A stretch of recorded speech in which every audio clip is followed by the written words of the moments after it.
Assalamualaikum warahmatullahi wabarakatuh. Waalaikumsalam. Alhamdulillahi wahdah wassalatu wassalamu ala man la nabiyya ba'da. Amma ba'd. সম্মানিত সভাপতি মহাশয় ও বিশেষ আমন্ত্রিত উলামায়ে কিরামগণ এবং উপস্থিত সকলকে আমার তরফ থেকে আন্তরিক শুভেচ্ছা ভালোবাসা অভিনন্দন জানিয়ে আজ আমি সংক্ষেপে একটি অত্যন্ত গুরুত্বপূর্ণ বিষয় নিয়ে কথা বলতে চাই। সেটা হলো সাইবার ক্রাইম, প্রযুক্তির সঠিক ব্যবহার, মোবাইলের অপব্যবহার, সামাজিক ও সাম্প্রদায়িক সতর্কতা, সামাজিক এবং সাম্প্রদায়িক অপপ্রচার এবং মোবাইলের অপব্যবহার সম্পর্কে কিছু আলোকপাত করতে চাই।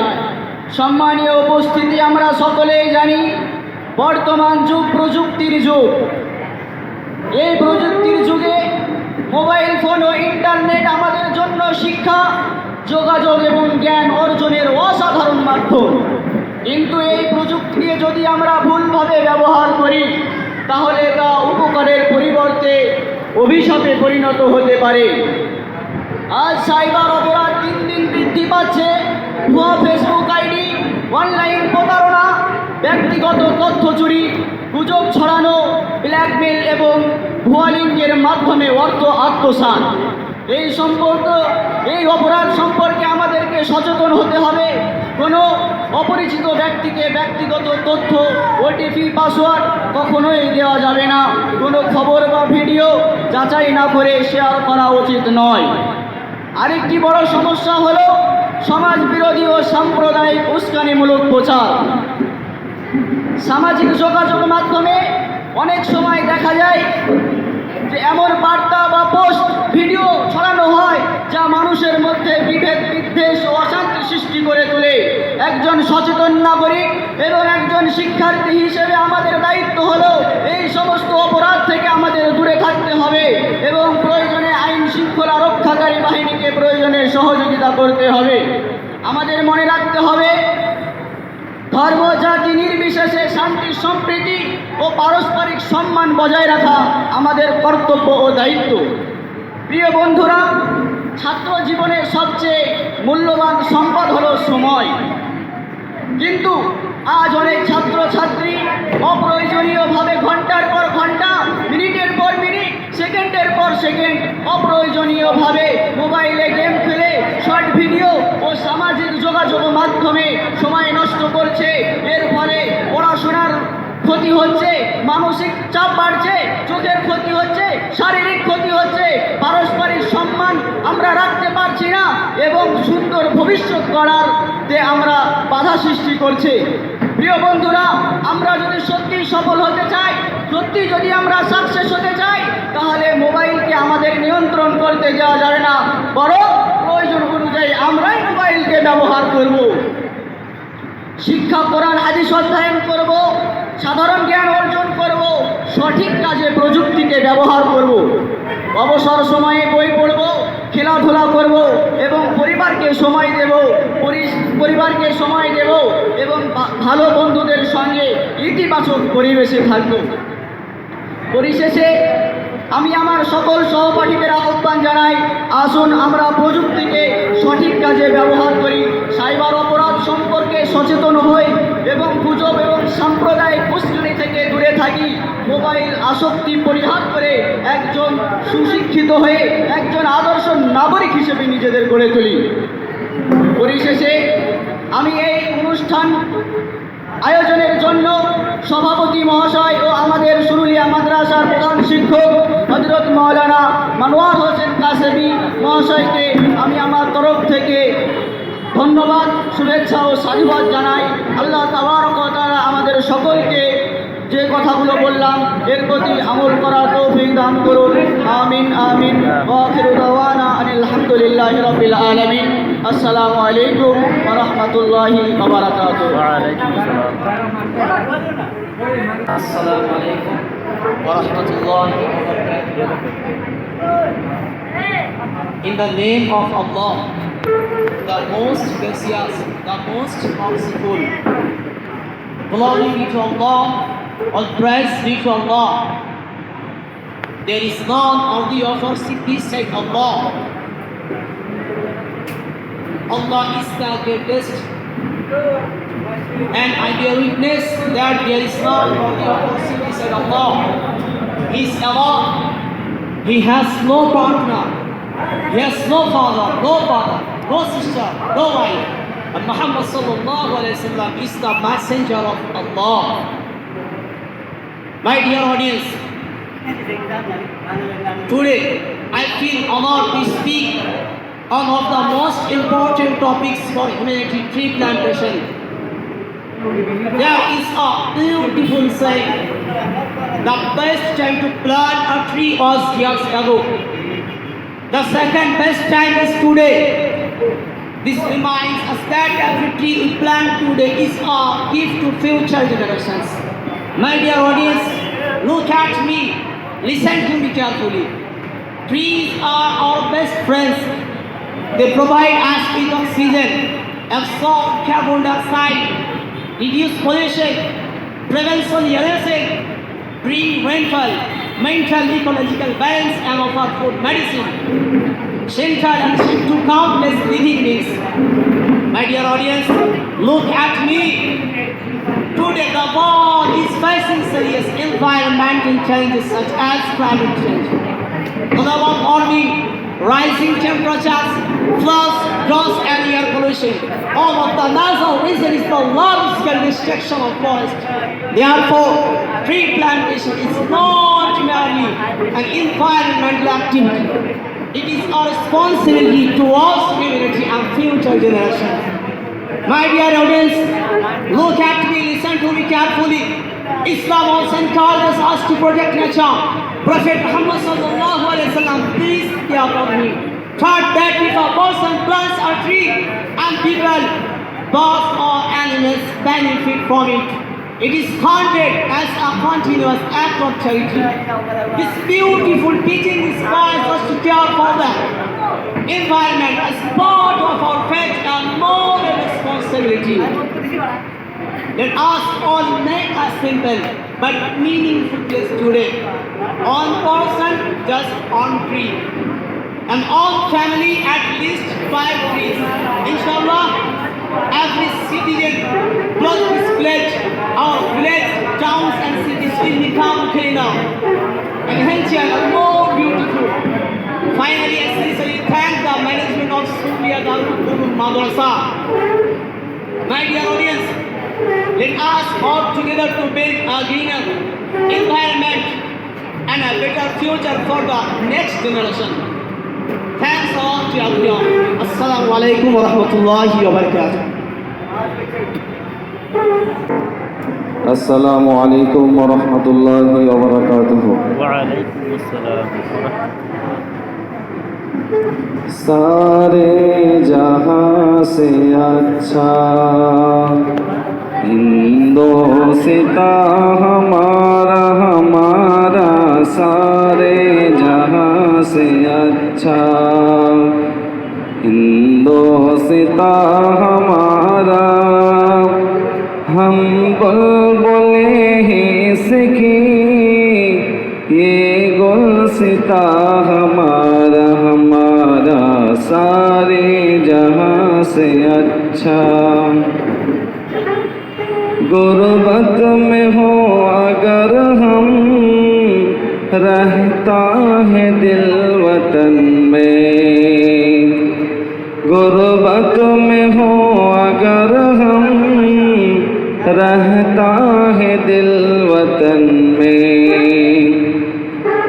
समझो वही हमें भी दिल वो जहां हमारा हमारा सारे जहां से अच्छा हिंदोस्ता हमारा हमारा सारे जहां से अच्छा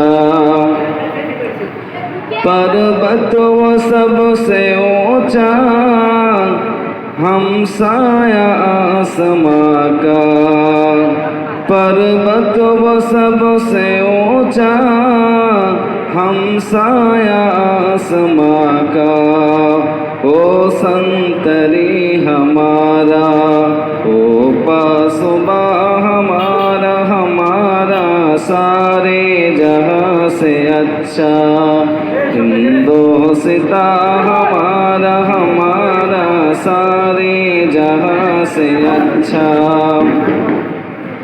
ऐ आबिरूद गंगा वो दिन है याद तुझको, ऐ आबिरूद गंगा वो दिन है याद तुझको।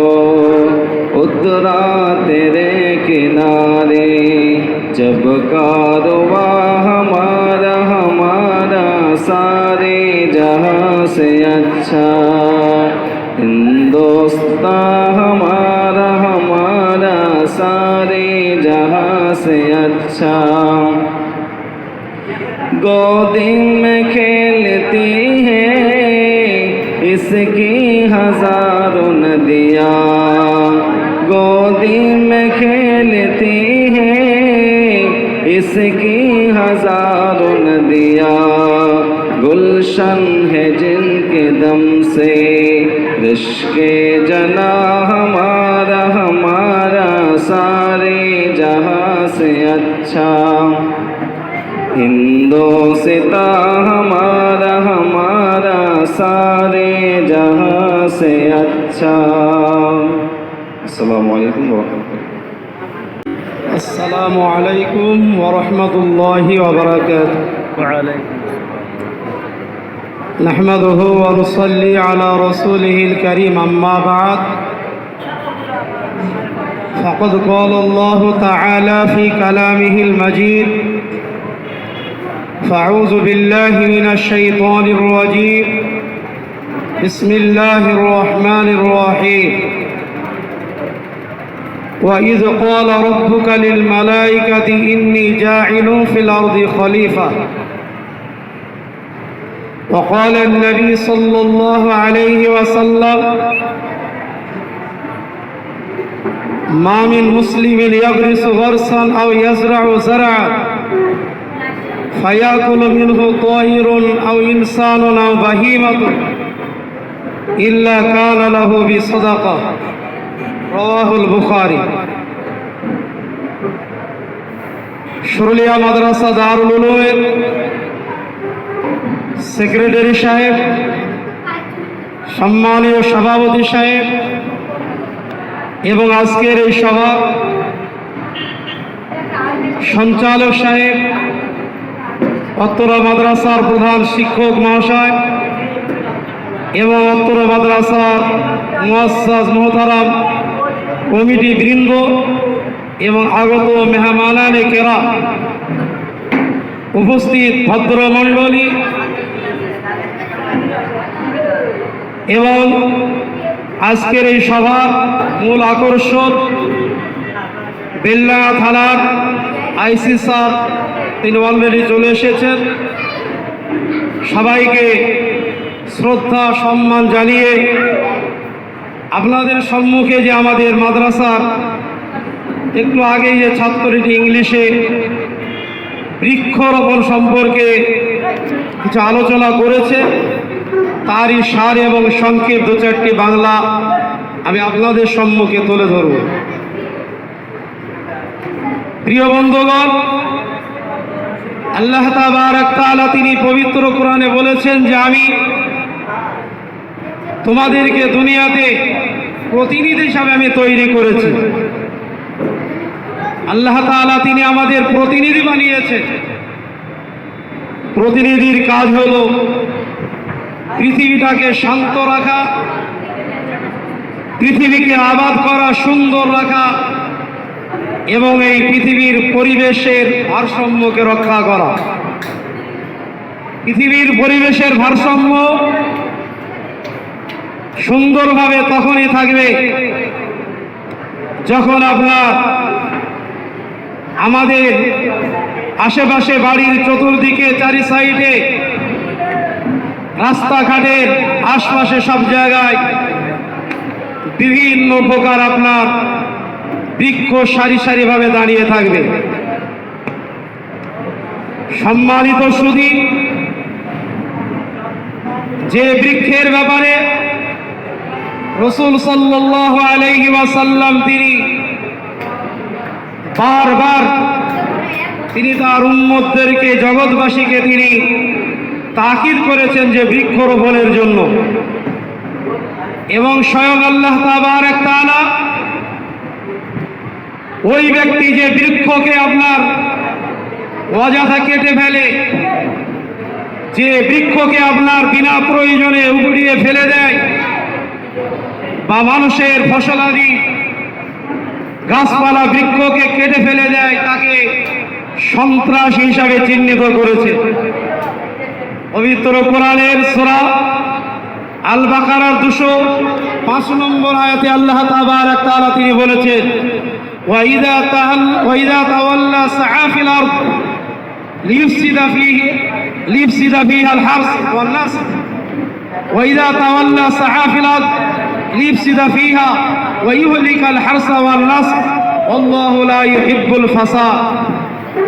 আল্লাহ তাবারক তাআলা তিনি একজন ব্যক্তির নাম নিয়ে বলেন, যার নাম হলো শরীক বিন আখনাস।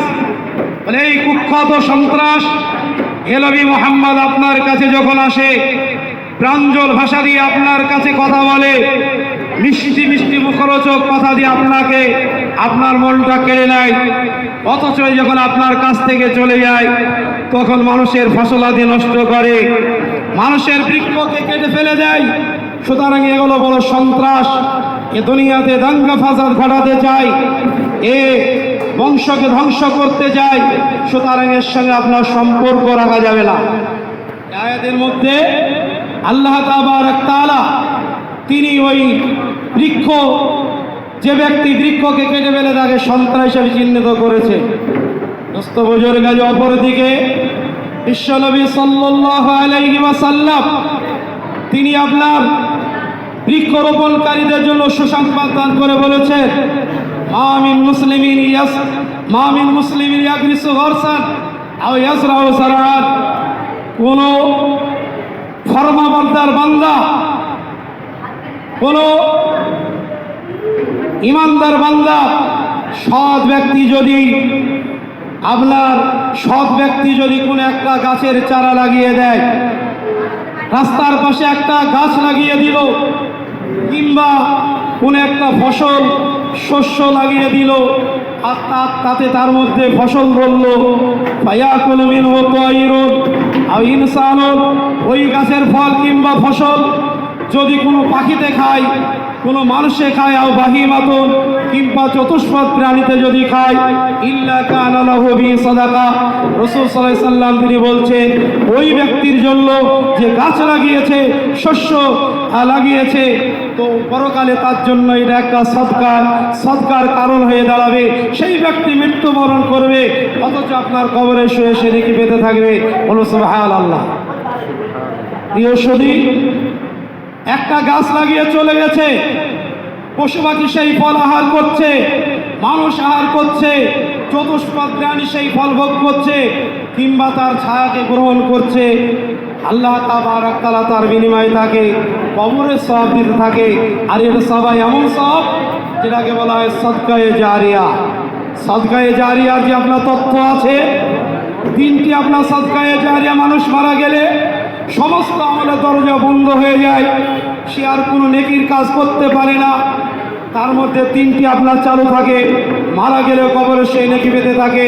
তার মধ্যে 1 নম্বর হলো সদকায়ে জারিয়া।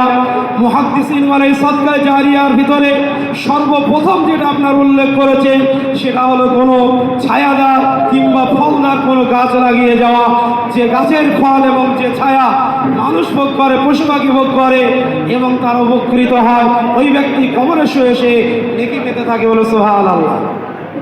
বুজুর্গ আজিজ, আমি লম্বা চওড়া করব না, আমি পরিশেষে আরেকটি হাদিস বলে আমি আপনাদের কাছ থেকে বিদায় নেব। বিশ্বনবী সাল্লাল্লাহু আলাইহি সাল্লাম তিনি বৃক্ষরোপণের গুরুত্ব বোঝাবার জন্য তিনি আপনার বলেছেন, ইলকামাতিস সাআ ওয়া ফি ইয়াদি আহাদিকুম ফাসিলা। আমার উম্মত, তোমরা শুনে রেখে দাও, তোমরা যদি দেখতে পাও যে কিয়ামত কিয়ামত ঘটতে চলেছে, কিয়ামত ঘটার উপক্রম হয়ে গেছে।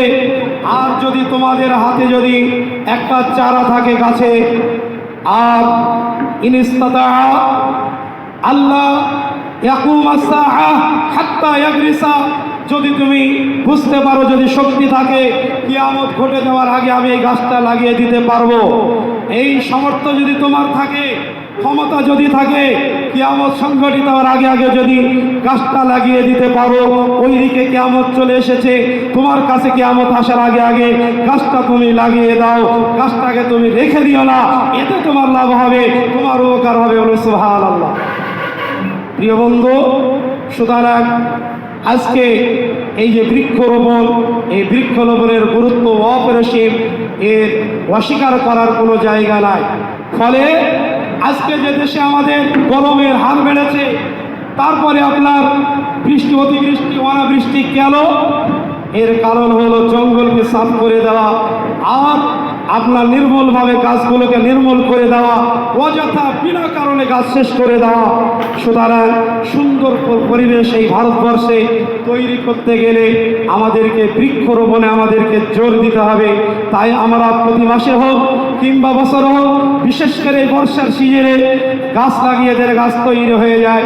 আমরা ইনশাল্লাহ ফলস গাছ, বনজ গাছ, ঔষধি গাছ, বিভিন্ন গাছ, আমরা লতাপাতা ইত্যাদি গাছ আমরা ইনশাল্লাহ একটা একটা করে প্রত্যেকে যদি আমরা প্রতিজ্ঞা করে যে আজকের এই সভা থেকে ইনশাল্লাহ মাসে হোক বছর হোক আমরা ইনশাল্লাহ একটি করে গাছ লাগাবো, ইনশাল্লাহ আমাদের ভারতবর্ষে সুন্দর পরিবেশ তৈরি হবে।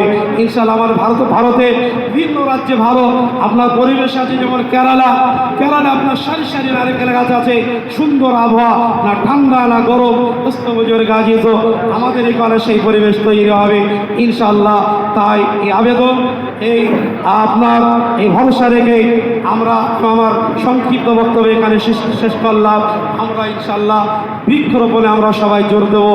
আল্লাহ তাবারাক তাআলা তিনি আমাদের সবাইকে তৌফিক দান করুন। সকলে বলে আমিন। আখির দাওয়ানা আলহামদুলিল্লাহি রাব্বিল আলামিন।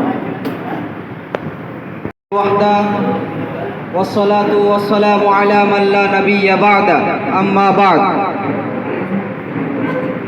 فأعوذ بالله من الشيطان الرجيم بسم الله الرحمن الرحيم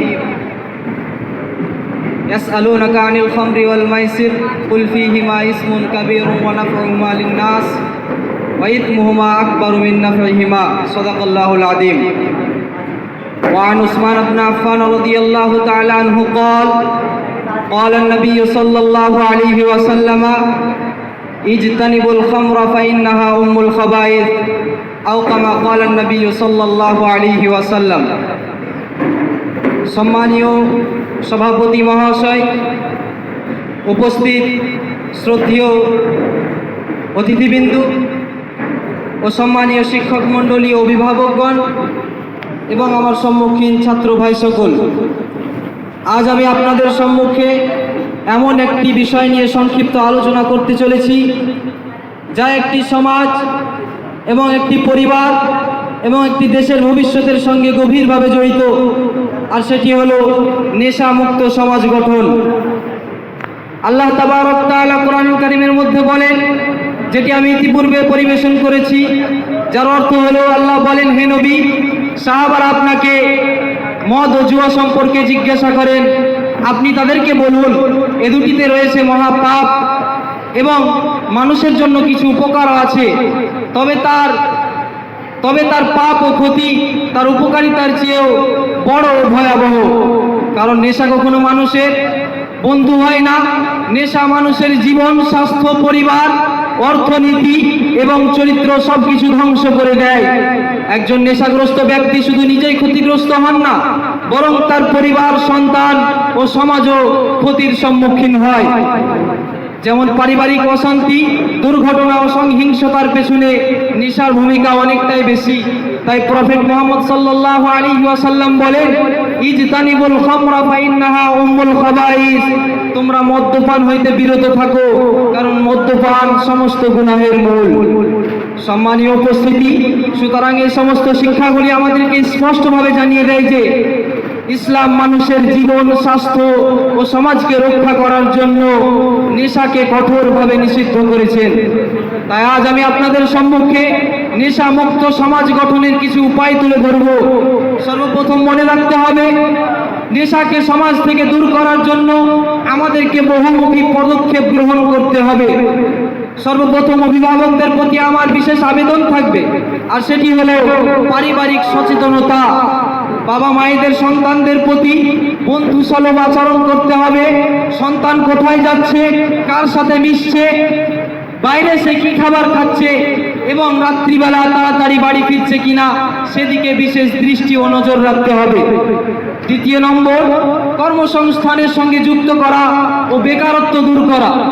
এর অর্থ হলো সন্তান যখন উপযুক্ত বয়স হবে তাদেরকে উপযুক্ত কর্মসংস্থানের সঙ্গে যুক্ত করিয়ে দিতে হবে, যাতে করে সে কোনো খারাপ নেশায় জড়িয়ে না যায়। তৃতীয় নম্বর, সঙ্গী দোষ। অনেক সময় দেখা যায় খারাপ বন্ধুদের পাল্লায় পড়ে বা কোনো পিকনিকে অংশগ্রহণ করে বা কোনো অনুষ্ঠানে বন্ধুদের সঙ্গে ভুলবশত নেশা করে বসে এবং পরবর্তীতে দেখা যায় সেটি একটি অভ্যস্ত নেশায় পরিণত হয়। তাই জাতি, ধর্ম, বর্ণ নির্বিশেষে সমাজের সকল স্তরের মানুষকে এগিয়ে আসতে হবে এবং বিশেষভাবে আবেদন রাখবো সম্মানীয় পুলিশ প্রশাসনের কাছে, যাতে করে তারা এ বিষয়ে আরও একটু সচেতন হন, যাতে করে সকলের সম্মিলিত প্রচেষ্টায় একটি সুন্দর, সুস্থ এবং নেশামুক্ত সমাজ গঠন হয়ে ওঠে। সম্মানিত উপস্থিতি, তাই আমরা শপথ গ্রহণ করি যে আমরা নিজে কখনো নেশা করব না, অন্য কাউকে নেশার পথে উৎসাহিত করব না এবং নেশামুক্ত সমাজ গঠনে সক্রিয়ভাবে ভূমিকা পালন করব বলি ইনশাআল্লাহ। তাই আসুন আমরা এই বাক্যে শপথ গ্রহণ করি। সুস্থ দেহ, সুন্দর মন, নেশামুক্ত হোক জীবন। সুস্থ দেহ, সুন্দর মন, নেশামুক্ত হোক জীবন। মাদক মুক্ত সমাজ গড়ি, সুন্দর সোনার বাংলা গড়ে তুলি। নেশা ছেড়ে বই ধরি, সুন্দর একটি ভবিষ্যৎ